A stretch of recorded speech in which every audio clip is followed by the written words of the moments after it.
ఆశీర్వదించాలి అని అంటే మీరు ఏం చేయాలంటే ఒక కమిట్మెంట్ ఉండాలి. ఏంటి ఆ కమిట్మెంట్? నిబద్ధత. నేను అక్కర్లేని అసహ్యమైన కార్యాలు చేయను. అది భర్త కానివ్వండి, భార్య కానివ్వండి. ఇది నా భర్తకు నచ్చదు అని అంటే నేను ఆ కార్యం చేయను. ఇది నా భార్యకు నచ్చదు అంటే నేను ఆ కార్యం చేయను. ఇది దేవుడికి అసహ్యము అని అంటే నేను ఆ కార్యం చేయను. ఎందుకంటే ఇది కుటుంబ విలువల్ని పాడు చేస్తుంది కాబట్టి నేను ఆ కార్యం చేయను. ఈ మధ్యకాలంలో చూస్తున్నాం కదండి, ఎంతమంది illicit affairs, immoral affairs, sexual immorality. ఎక్కడ?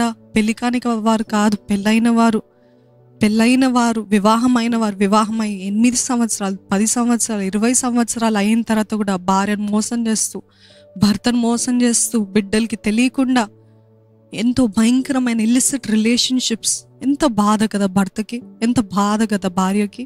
నిజంగా అటువంటి పరిస్థితుల్లో ఉంటే are you really committed?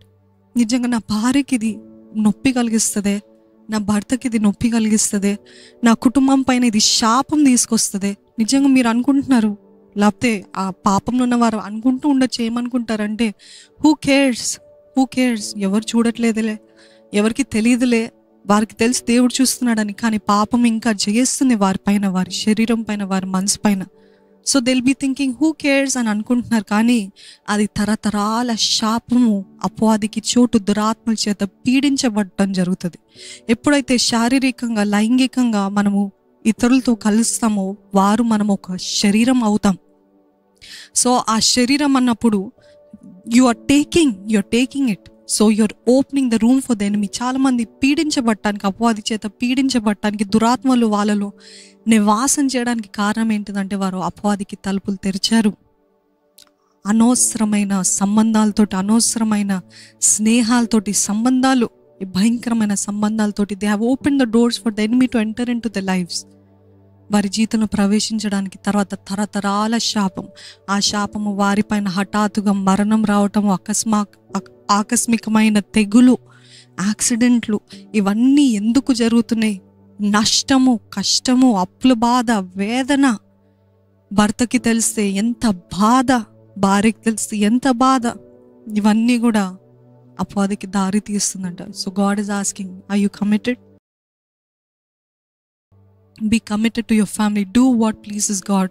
Do what makes your husband or wife happy. Do what makes your family happy. నిజంగా మీ కుటుంబాన్ని సంతోషపెట్టేది ఏంటిదో అది చేయండి. దాన్ని ఆలోచించండి.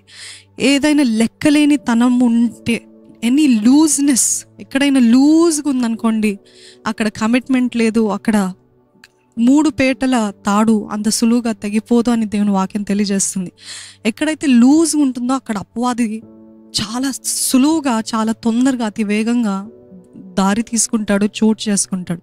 Is there looseness in your family? Commitment లేదు, లాయల్టీ లేదు, లాయల్గా ఉండరు కదండి.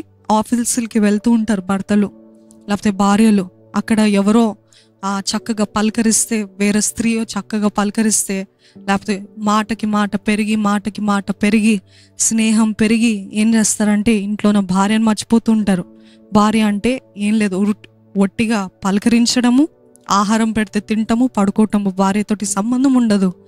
ఆఫీస్కి వెళ్తారు, ఆఫీస్లో ఈ స్నేహితురాలని సంబంధం పెంచుకొని భయంకరమైన పాపానికి దారి తీస్తూ ఉంటారు.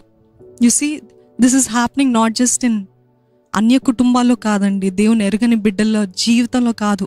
క్రైస్తవులు అని పిలువబడుతున్నవారు, దేవుని ఎరిగిన వారు అని పిలువబడుతున్నవారు, దేవునికి ఎంతగానో ఇష్టంగా దేవుని మాటలు తెలిసిన వారు, చిన్నప్పటి నుండి సండే స్కూల్లో నుండి దేవుని గురించి మాటలు వింటున్న వారి నుండి అప్పుడు అంత భయంకరమైన స్థితి ఏంటిదంటే ఆఫీసెస్లో అనవసరమైన రిలేషన్షిప్, సంబంధాలు, అనవసరమైన కార్యాలు చేస్తూ ఉంటారు. భార్య కూడా అంతే. ఎవరో మనిషి మాట్లాడారని నా భర్త మెచ్చుకోడు, ఎప్పుడు ఈయన నన్ను మెచ్చుకుంటున్నాడు, నా భర్త ఎప్పుడు కూడా నన్ను పొగడాడు, ఈయన నన్ను పొగుడుతున్నాడని మాటలకి పడి ఏం చేస్తుందంటే భర్తకి మోసం చేస్తూ, భర్తకి తెలియకుండా అక్కర్లేని phone calls, WhatsApp messages, secret messages, భర్తకి తెలియకుండా భార్యకి తెలియకుండా భర్త, ఇటువంటి భయంకరమైన స్థితిలోకి దిగజారిపోతున్నాం కుటుంబం. అందుకని ఎక్కడైనా లూజ్గా ఉందనుకోండి, ఎక్కడైనా చోటు అంటే ఇఫ్ యూఆర్ లిటిల్ కాంప్రమైజింగ్, కొంచెము రాజీ పడదాంలే, కొంచెం మంచి మాట్లాడదాంలే, పర్వాలేదులే, నాకు చాలా సెల్ఫ్ కంట్రోల్ ఉంది, ఆశా నిగ్రహం నాకు బాగా ఉంది అని వారు సమర్థించుకుంటూ ఏం చేసుకుంటారంటే they will give room for the enemy to enter into the lifes. They will give room for the enemy to enter into the lifes. అందుకని లెక్కలేని తనం కాదు, కమిట్మెంట్ ఉండాలి. ఈరోజు కుటుంబం కట్టాలంటే భయపడుతున్నారా? వివాహం అంటే అమ్మో అని అంటున్నారేమో. వివాహం అని అంటే అమ్మో అని భయపడుతున్నారు చాలామంది. ఎందుకు అని అంటే అక్కడ ఆ అత్తని ఎదుర్కోవాలి, మా మామయ్యని ఎదుర్కోవాలి, నా భర్త మంచి చూసుకుంటాడో లేదో, నా భార్య మంచి చూసుకుంటుందో లేదో, ఎన్ని గొడవలు అవుతాయో అని చాలామంది బెదిరిపోతున్నారు వివాహం అంటే కదండి. But if you can really depend on God, చూడండి నెహెమ్యా గోడలు కట్టినవి, యెరూషలేం గోడలు కట్టాడు కదా, ఆ గోడలు ఈ రోజు వరకు నేటి వరకు నిలిచి ఉన్నాయి తెలుసా అండి.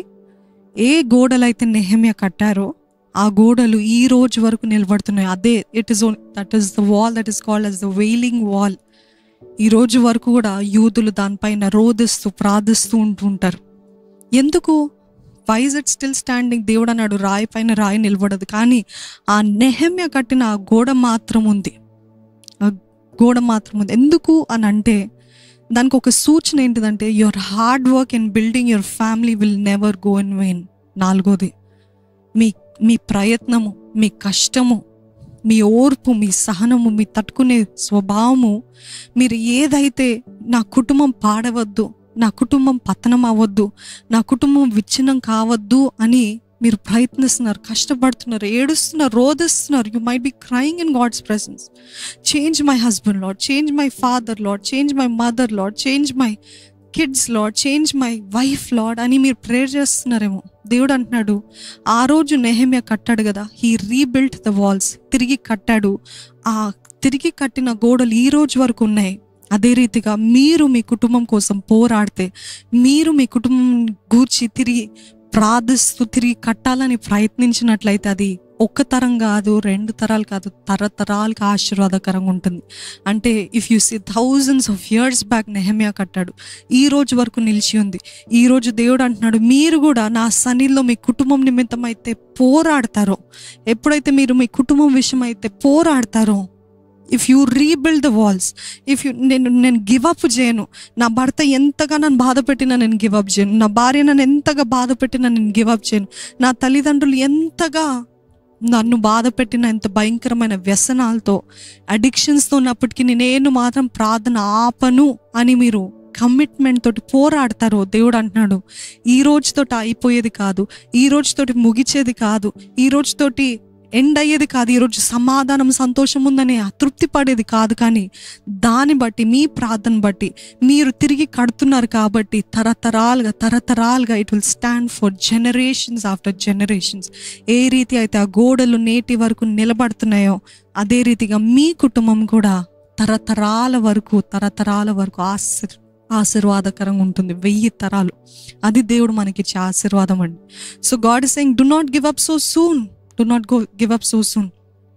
Fight for your family.